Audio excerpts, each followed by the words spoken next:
Happy Halloween! That is, if you're watching this video on the day that it goes live, 8 a.m. on October 31st. That's Halloween, and we are talking about the 1997, and in my opinion, the only version you should be watching of film version of Under Wraps. A movie that Disney is trying to erase. I swear to God. Disney is trying to erase this film. It's their very first Disney Channel original movie, and they're trying to erase it. Why? This movie is a classic Disney Channel original movie. It deserves respect. Alright? And what I mean by trying to erase it? Well, you see, I looked all over for this movie. It's not on Disney Plus. It's not on the Disney Now app. It's not even on demand. Where did I find it? YouTube. And I didn't find out till after I watched it that there's a DVD by Echo Bridge out there somewhere. I might have to actually pick it up because I love this movie. But, spoiler alert. Under Wraps tells the story of three friends.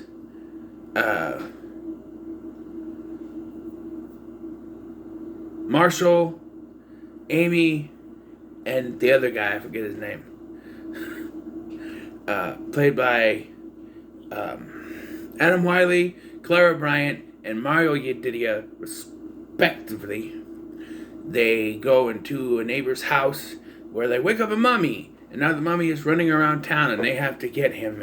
And they discover, shortly after, they find the mummy that the guy who owns the place is dead, but it's not that simple. So, here it is first and foremost, the mummy.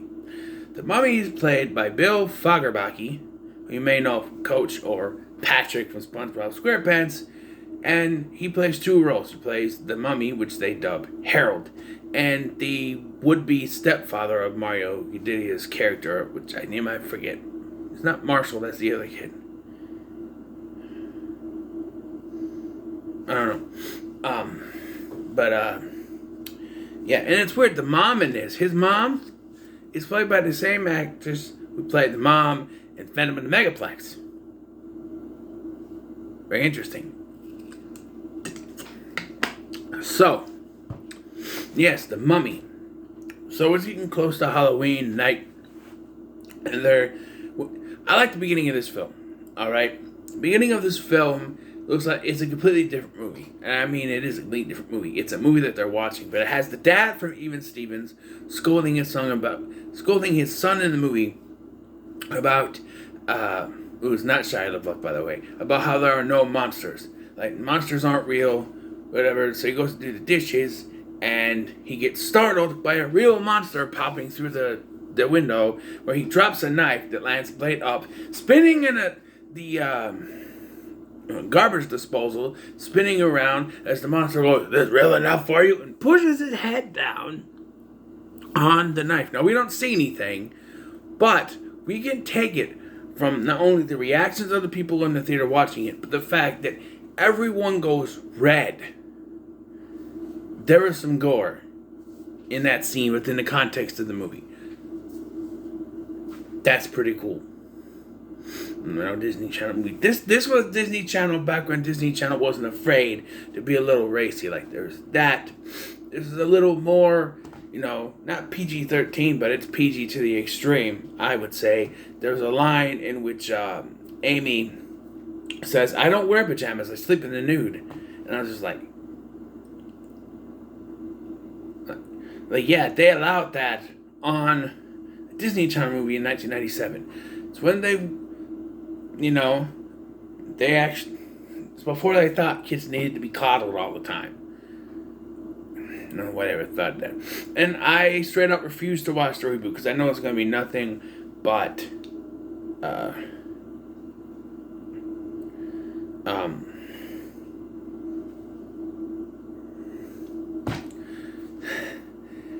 garbage. It's going to be nothing against it, but one of the kids is African American. Yes, all three of the kids in this one are white, and that's fine.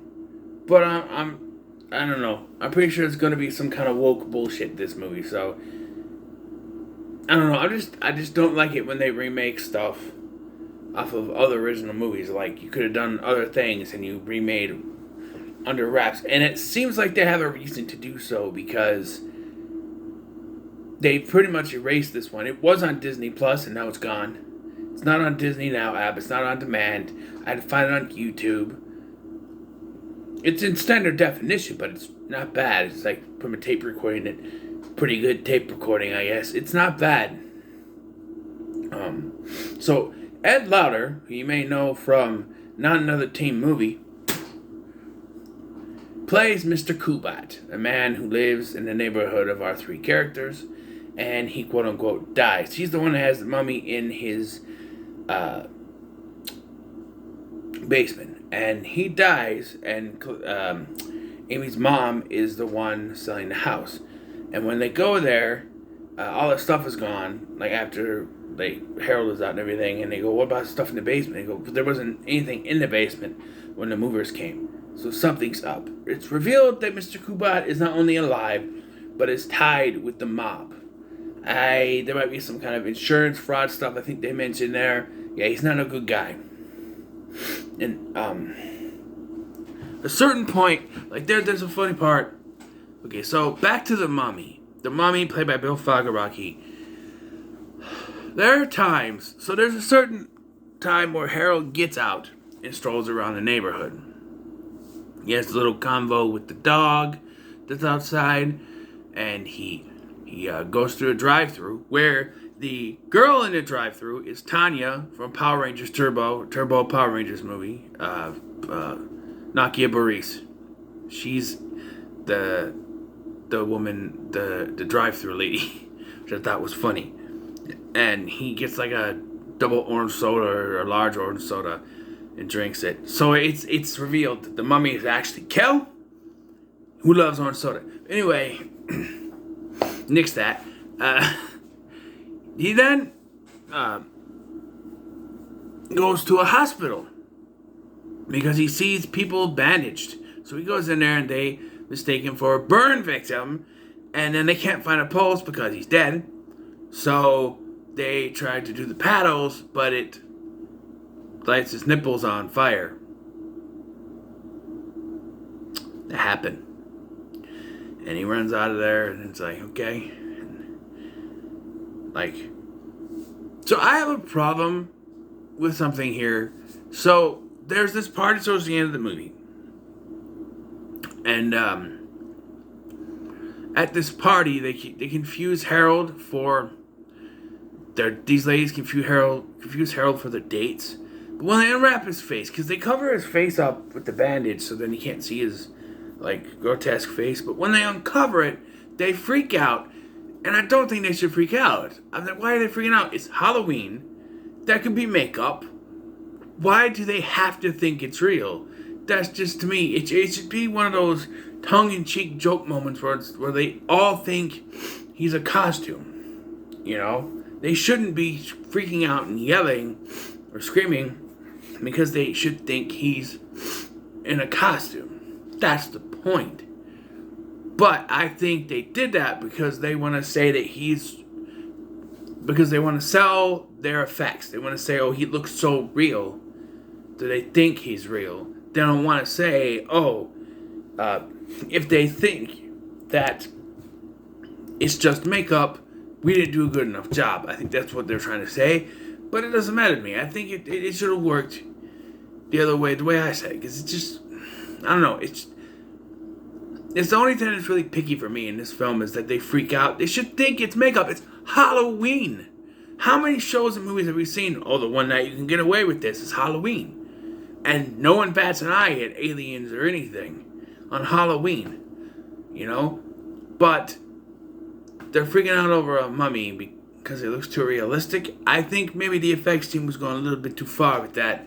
I think maybe you should have just, said, hey, just because I don't know, but it just didn't work for me. So eventually,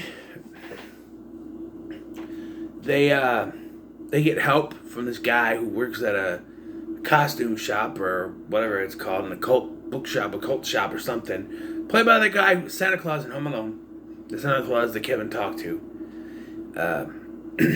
And he helps them. He doesn't believe the mummy's real, and then once he sees Harold, he does, and then he helps them. And I love how, there's this is still Disney, so there's not going to be any fighting or anything. So how do they deal with the bad guys? They put fake gore on their face.